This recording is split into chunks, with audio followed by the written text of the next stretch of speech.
For this assignment, we have to choose an asset in our community. For me, I chose the asset of a public park. This image we're looking at is an image of the park called Hollenbeck Park in the community of Boyle Heights. So when you look at this image, what you're seeing is the way the park existed here before the actual creation of the freeway. And as you can see on the left side of the image, that's the actual 5 freeway cutting through the infrastructure of the park itself. So this is a historic park, and it's been used by the public and still is used by the public as an essential asset that increases well-being, provides health, provides wellness, provides recreation. This is a space that, to me, is a very strong community asset. So something to think about when selecting what it is you feel an asset is or a cultural treasure is in your community. Should be something that provides well-being, increases wellness in your community. It's something that you have a personal connection to as well. So normally when we'd be together in the studio setting, this is something we'd be doing over the course of a week in class. It'd be something done over time, something we'd spend many hours on. But for this painting, it's something we're going to do in one sitting. And we're going to focus in on just the essential elements of a landscape painting. So not something you should be spending hours on, something you should do just with the time you have available. We're going to focus first on the creation of an underpainting. We're going to focus on blocking in shapes and certain patterns we see in the image. Then we're going to start thinking in terms of dark versus light and warm versus cool colors. So as I begin, I'm starting to just lay in the foundation. So this is our underpainting, and I chose the color blue to act as my guiding color. So this is the color that I see most dominant in my image. So when choosing a color for your underpainting, choose the color you see kind of lying beneath the surface of the different tones you're looking at. And really, I'm using kind of a scrubbing technique. So I'm just kind of pushing the pigment into the surface. That first layer of paint tends to be quickly absorbed by the paper. The watercolor paper is very porous. So as you lay down these initial layers, they become very flat very quickly.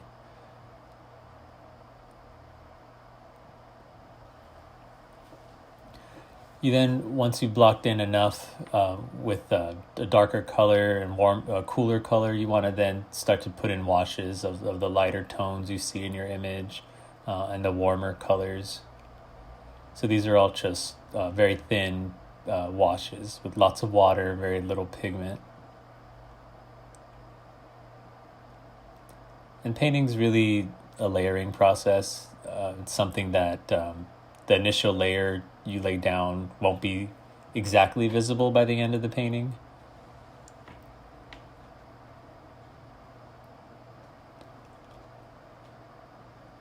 So I'm now laying in different tones of green and browns to block in the main portion of the park.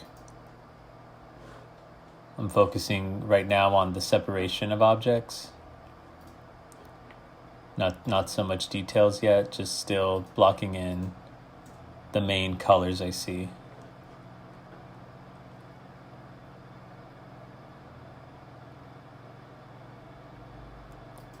And you'll notice as you watch this that tempera paint, the paint I'm using here, it dries much lighter than when it's wet. When it's wet, it reads a little bit darker, but then it tends to dry up. So when you do blending, when you want to blend in lighter tones into darker tones, you want to make sure that the tempera is still slightly wet.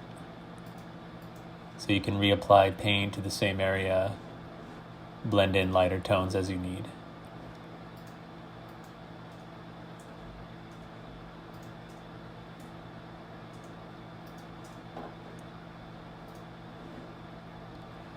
Try to use a mix of different paintbrushes.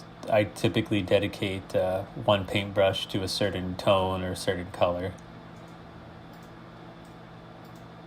That way I won't have to constantly clean my brushes as I go. I could just pick them up as they are.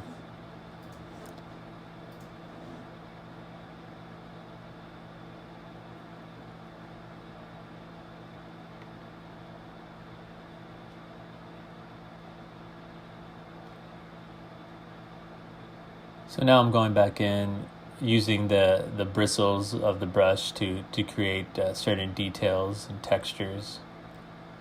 This is a simplified landscape, so for this assignment, don't focus too much on details. You again want to pay attention more to form, to proportion, to color, warm versus cool color, dark versus light tones. You just want to really see separations of forms rather than precise details.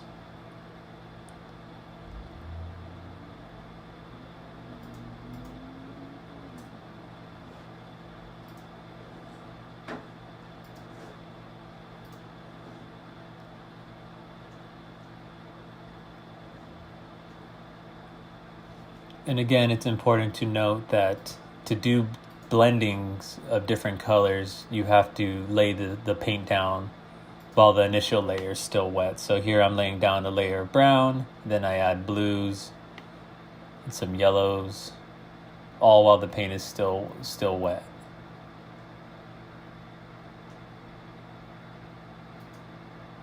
I'm letting the brush strokes or the shape of the paintbrush show through in some of my marks. Mixing in different tones of greens to create a separation of form, because if everything's the same tone and the same hue and the same saturation, then it reads as one layer, but you really want to create some depth in your painting.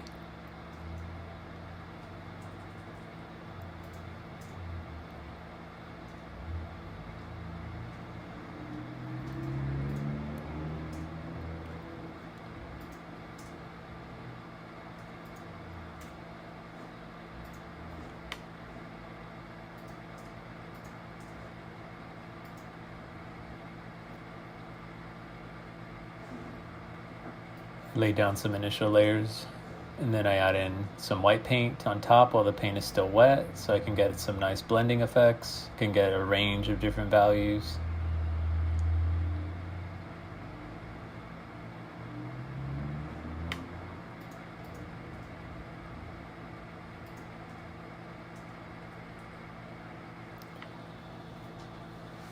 Throwing in some darker tones for my core shadows. This is the darkest part of my painting, so I want to emphasize that.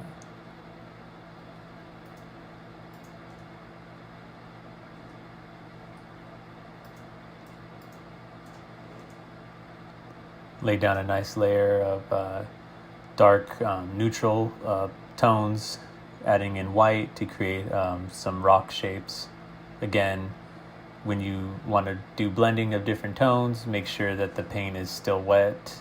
Once it dries, you start to get less of an ability to mix colors and tones together.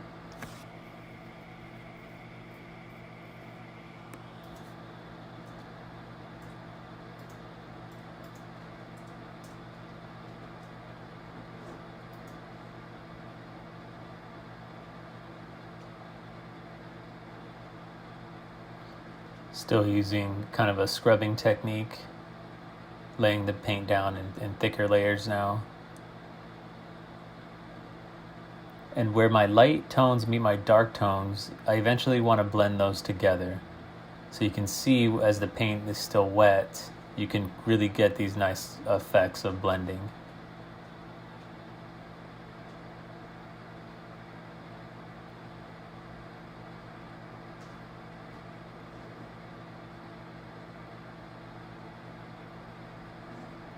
And as things start to come together, you want to focus on where forms start to meet each other.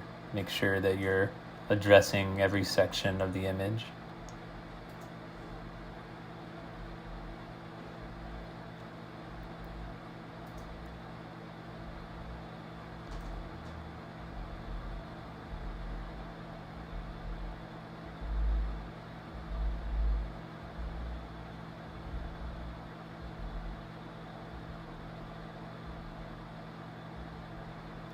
For my sky, I first lay down a nice layer of plain white paint. And while the paint is still wet, I go back in and add a tiny amount of blue to get a nice sky gradient.